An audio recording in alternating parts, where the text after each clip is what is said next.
Bien, chers amis, bonjour.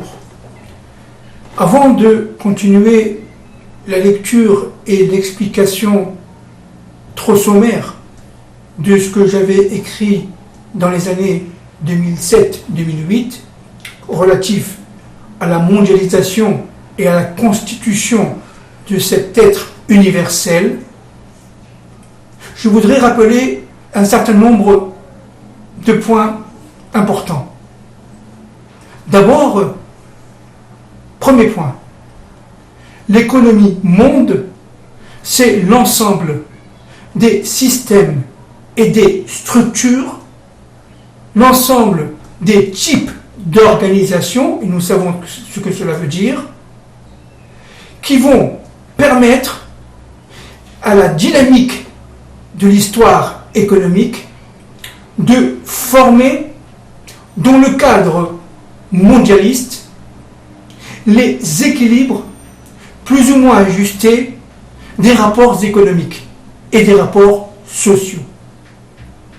Donc je voudrais quand même continuer. Deuxième point. Ces rapports économiques et sociaux sont par essence, par nature, équilibrés. Maintenant, ce qui les déséquilibre, c'est la déstructuration. C'est la dénaturation de l'harmonie. C'est une désharmonisation, si vous voulez, des structures elles-mêmes et des rapports entre les structures et les systèmes et les types d'organisation. Lors de ma dernière intervention, j'avais dit que la maladie était induite, conséquente d'un manque de structuration entre la tête, la pensée et les organes, c'est-à-dire la fonctionnalisation des organes. Une désorganisation entre la pensée et la réalisation, entre la pensée et l'acte. Et il y a donc, si vous voulez, du fait de cette non-capacité de l'être humain, individuel, de l'être social, de l'être économique à intégrer la pensée à l'acte, il y a donc une sorte de désorganisation, de déjuxtaposition des fonctions, et donc on arrive malheureusement à des déséquilibres, des maladies qui sont dues à des phénomènes, on l'a déjà dit de nombreuses fois, extrêmes. Donc si vous voulez, l'économie monde est par définition, par nature, induite, reposant sur des équilibres, une harmonie. Et lorsque cette harmonie elle est rompue, pour toutes sortes de raisons, déséquilibre des marchés, déséquilibre de la production, déséquilibre de la demande, déséquilibre de l'offre, déséquilibre des prix, déséquilibre des budgets, etc., etc., eh bien, l'harmonie ne se fait plus et si vous voulez, les maladies commencent à surgir. C'est un phénomène moteur, c'est un phénomène initial, c'est un phénomène fondamental, voulu par le Créateur. Et je l'avais dit que les maladies, les crises, étaient, si vous voulez, des sortes de signal d'alarme du Créateur, maître de l'histoire et de l'histoire économique et sociale, une sorte de signal d'alarme aux hommes en disant on fait fausse route, il faut réduire les écarts, aller vers la voie moyenne et établir un système de contrôle ou d'autocontrôle de manière à maintenir les équilibres les plus, si vous voulez, le plus possible, le plus souvent et le plus déterminant que possible. Donc, si vous voulez, ce qui est très important de comprendre, c'est que cette économie monde, elle est structurée. Elle est structurée avec donc une tête et une pensée et des organes et des membres. C'est ce qu'on appelle le corps monde. Le corps monde, c'est donc une sorte de unification des fonctions avec une graduation des fonctions, chaque fonction étant particulière et complémentaire aux autres nous l'avons dit de nombreuses fois, et vous avez les fonctions de la pensée qui doivent être en symbiose avec les fonctions dites actives, les fonctions réalisatrices. Et donc, chaque nation, chaque pays, chaque collectivité, chaque individu dans la nation et dans l'activité a une fonction qui lui est déterminée. Et l'essentiel, c'est que chaque individu qui connaît son essence, qui connaît sa fonction, puisse parfaire le monde par son activité, par sa réalisation. Maintenant, l'économie monde, le corps monde, obéit donc, si vous voulez, à des règles de l'économie monde et du corps monde. Par exemple, le fait que les États-nations sont quelque part dépassés. On ne parle plus, je l'avais dit les autres fois, on ne parle plus de l'international, de l'internationalisation des échanges, mais on parle de la mondialisation des échanges. C'est-à-dire que le corps devient quelque part unifié.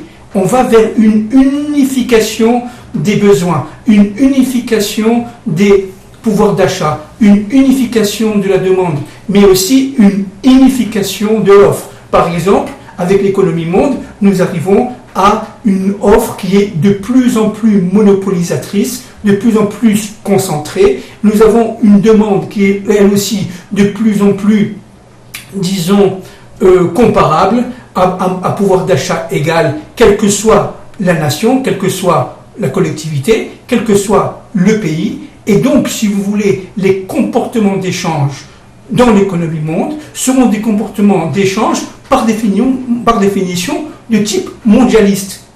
Il n'y aura plus un consommateur français qui va consommer une voiture.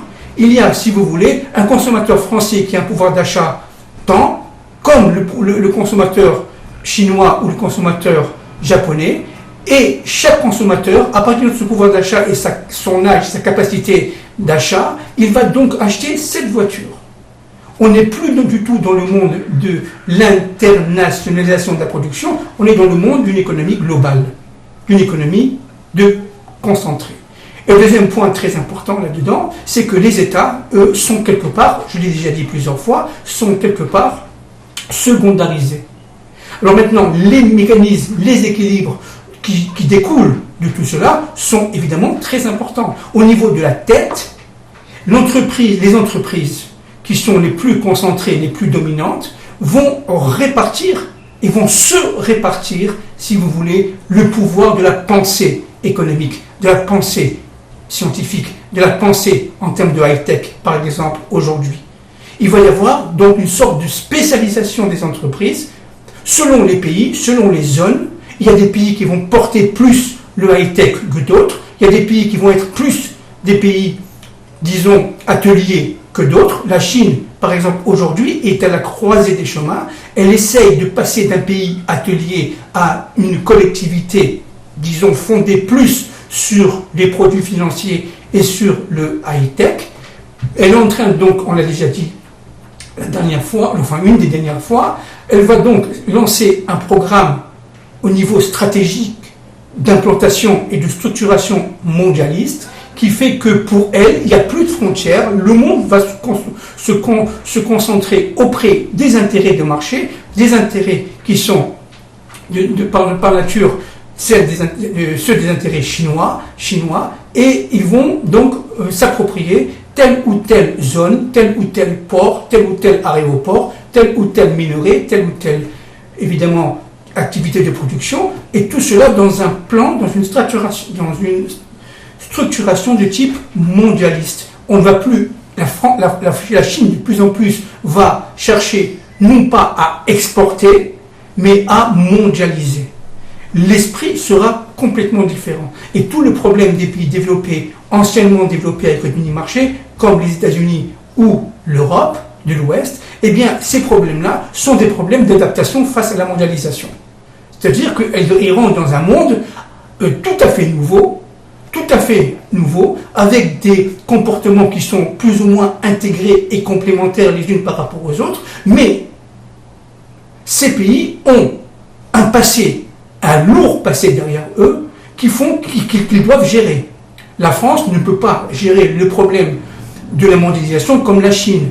Parce que la Chine, auparavant, n'était pas un pays développé, elle n'avait pas, évidemment, toutes les charges et les endettements nécessaires induits au développement, et donc elle s'est retrouvée très vite avec un taux de croissance très très important. Elle a généré des capitaux, ce que la France n'a pas pu faire les 20 ou 30 dernières années, par exemple. Alors, si vous voulez, on arrive là à une sorte de désynchronisation de la mondialisation, une sorte de déstabilisation de l'économie monde, de déstabilisation du corps monde, qui fait qu'en fin de compte, la France, qui ne peut plus assurer sa fonction ou ses fonctions, eh bien, va essayer d'imiter, et va essayer de faire ce que un autre pays fait peut-être même mieux qu'elle et moins cher. Alors, si vous voulez, donc, le processus de mondialisation, le processus de concentration, la constitution de ce qu'on appelle l'être universel par le corps monde, au niveau économique, au niveau social, eh bien, se fait aujourd'hui quelque peu à l'envers. Parce que les mécanismes sont des mécanismes qui ne sont pas suffisamment contrôlés, qui dépassent complètement les États. On a vu l'autre fois le problème de la titrisation, le problème de la globalisation financière, et c'est la même chose au niveau de la globalisation de la production, de la globalisation des crises, par exemple du chômage. Il n'y a pas véritablement de politique, par exemple, européenne de lutte contre le chômage. Chaque pays, chaque État a sa propre politique, qui fait qu'en fin de compte, véritablement, les acteurs de la vie économique et sociale ne peuvent pas agir ensemble pour le bien de tous. Et ça, c'est très important. Voilà, maintenant je vais continuer. Nous sommes donc arrivés à la page 27 et je continue. Quelles sont ainsi les principales caractéristiques de l'économie monde? L'observation de la réalité conduit à relever 5 points principaux. Alors nous en avons déjà suffisamment parlé, je vais aller relativement vite. Premier point, une ouverture tous azimuts des marchés, tous produits confondus. Les marchés, on l'a déjà dit, se déréglementent. Il n'y a plus véritablement suffisamment de système de contrôle ou auto-contrôleur des marchés. Les marchés ne s'auto-contrôlent plus. Ils vont vers les extrêmes très très vite.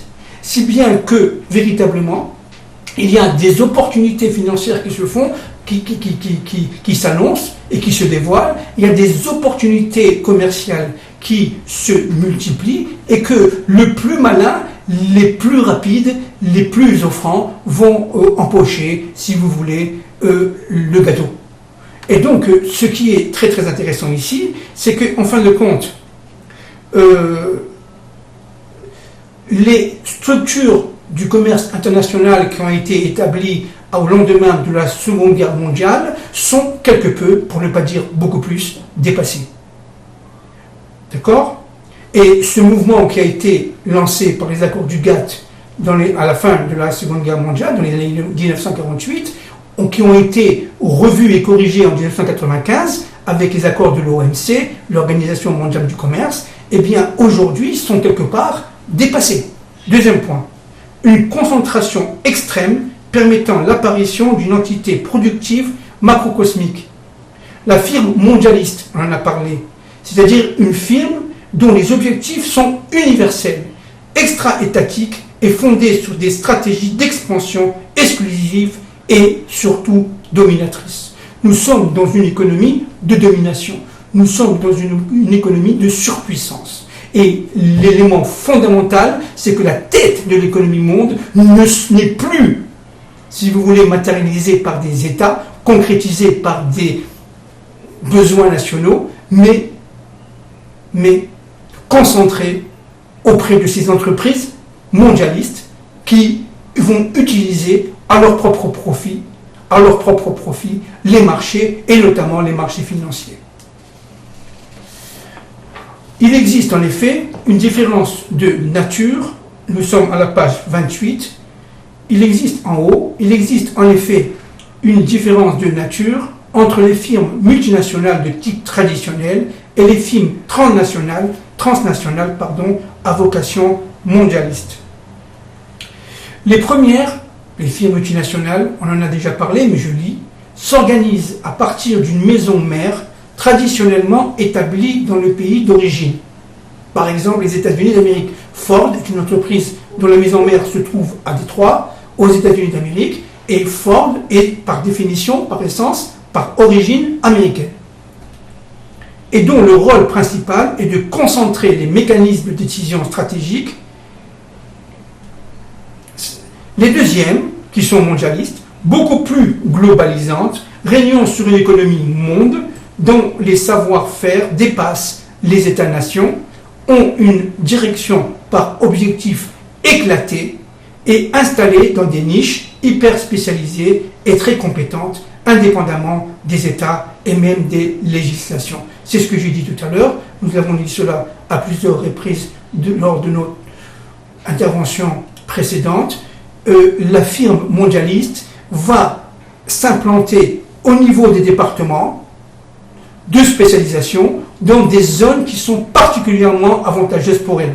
Par exemple, Israël va attirer la recherche-développement parce qu'Israël est devenu un pays acteur en matière de high-tech. Une sorte de Silicon Valley au Moyen-Orient. Et donc, si vous voulez, les firmes multinationales vont s'implanter là où le coût-avantage est le plus bénéfique pour elles. Il ne va plus y avoir une sorte de concentration de la pensée de la tête, si vous voulez, en Amérique ou en France, mais les maisons mères vont éclater, elles vont distribuer leurs fonctions dans l'économie monde, là où les opportunités sont pour elles les plus assurées, de manière à recueillir le maximum de connaissances au plus vite avec le maximum de profit pour un coût minimum. C'est ça le but. Alors je continue. Elles utilisent à merveille, on parle des firmes mondialistes, des firmes de l'économie monde, elles utilisent à merveille les nouvelles technologies en matière de communication et de finance et s'adaptent en temps record aux aléas des révolutions technologiques souvent imprévisibles. Souvent imprévisibles, mais il faut bien comprendre une chose, qu'elles sont à la fois actrices et participatrices. Elles sont actrices, c'est-à-dire qu'elles vont véritablement participer au high-tech, à la recherche-développement. Elles vont innover, elles vont dépasser carrément, et cela au plus vite, parce qu'elles sont en concurrence, disons, avouée les unes par rapport aux autres. Et donc, cette course, si vous voulez, au profit, cette course au marché, au niveau mondial, est certes très bien pour l'économie mondialiste, puisqu'elle permet évidemment de baisser très vite les coûts de production et donc les prix, mais un point fondamental, toutes les entreprises qui ne sont pas capables de s'adapter à cette course effrénée à la maximation des profits, eh bien, sont vouées à l'échec, ou en tout cas au non-développement. La croissance d'une entreprise, aujourd'hui, est liée directement à sa capacité d'intégrer la mondialisation. Je continue. Elles se confondent en les dépassant, à plus d'un égard, aux États-nations, quelque peu dépassés, voire inadaptés aux situations qui leur sont imposées. On en a déjà suffisamment parlé, on continue. L'explosion des investissements directs à l'étranger, dans un univers de moins en moins contrôlable, a accéléré le processus et placé les États dans une situation défensive. Par exemple, la CNUSED étant une institution multinationale, fait état de flux d'investissements directs dans le monde de l'ordre de 55 milliards de dollars US en 80 et à 240 milliards en 1990 et de 1200 milliards en 2000. Cela implique, bien entendu, un degré significatif d'influence en longue période de l'investisseur dans la gestion de l'entreprise investie. Pour cela, les firmes multinationales ont utilisé la globalisation financière. Elles ont utilisé, on l'a déjà dit, les marchés financiers, la bourse.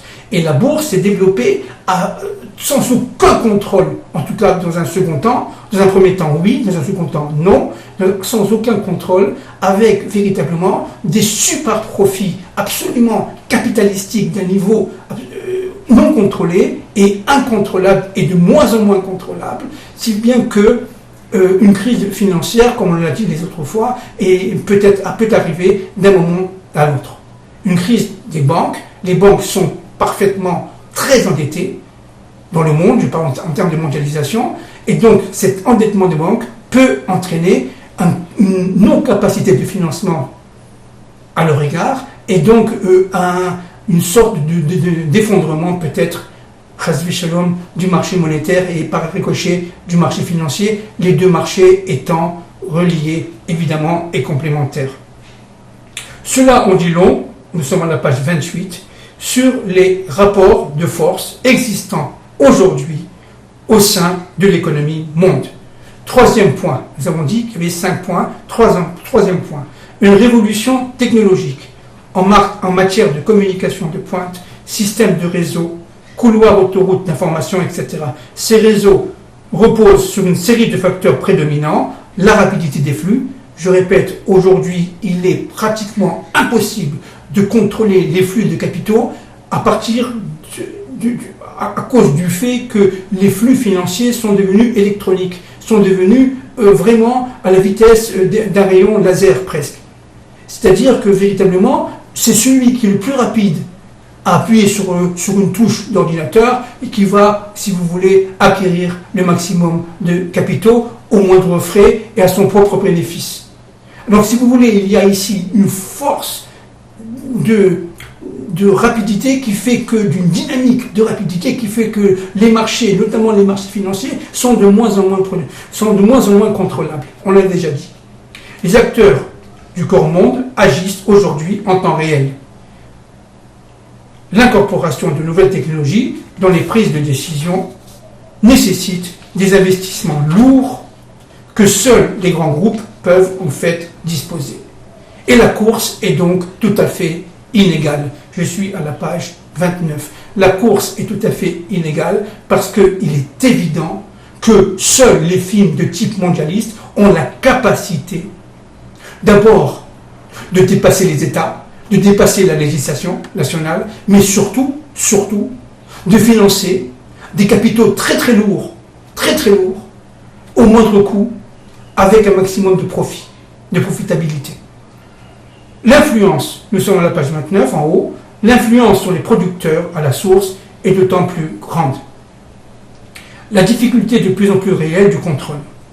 En effet, les législations nationales, voire régionales, sont le plus souvent inadaptées.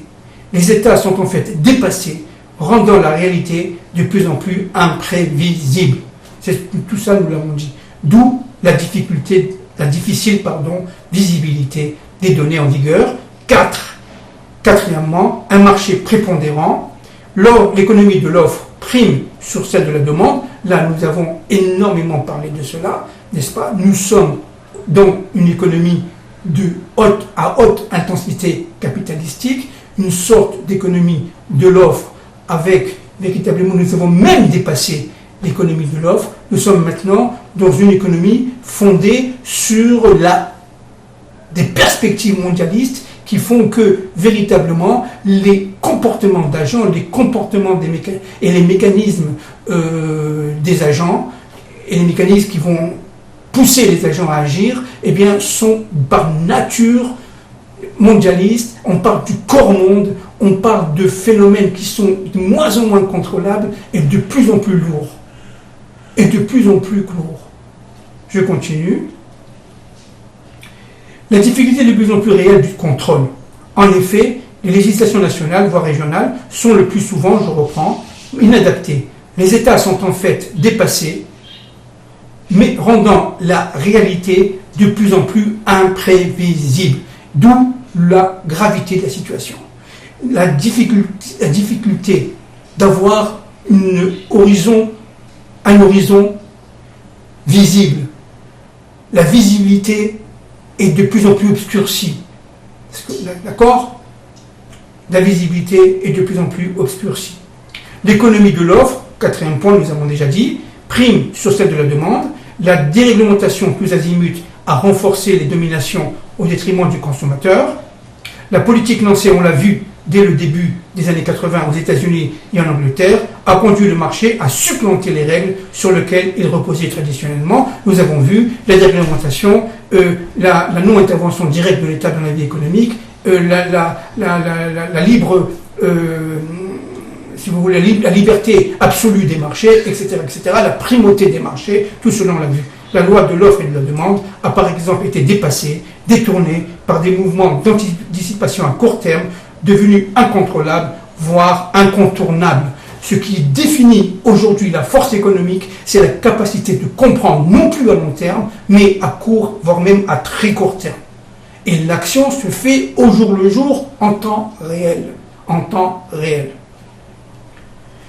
La flambée des prix des produits pétroliers attenant aujourd'hui, bon, nous sommes évidemment dans les années 2008, aujourd'hui les prix pétroliers ont énormément baissé, n'est-ce pas ? Les $100 aujourd'hui, on n'atteint pas les $50 les barils, n'est-ce pas ? Mais à cette époque-là, en 2008, on atteignait les $100 les barils, associés à celle de l'immobilier, dans la plupart du capital mondial, perturbe gravement les déséquilibres. La crise financière actuelle, causée par un surendettement endémique des ménages américains, crise des surprimes, nous en avons parlé, risque, à l'instar de la Grande Dépression des années 30, 1930 évidemment, d'entraîner par métastase, par conséquence, une crise mondialiste majeure, preuve en est la crise boursière de janvier 2008. Cinquième et dernier point, et nous finirons là, une économie de plus en plus interdépendante, où le jeu des acteurs se détermine par une rivalité exacerbée et une fragmentation au niveau international des processus de production.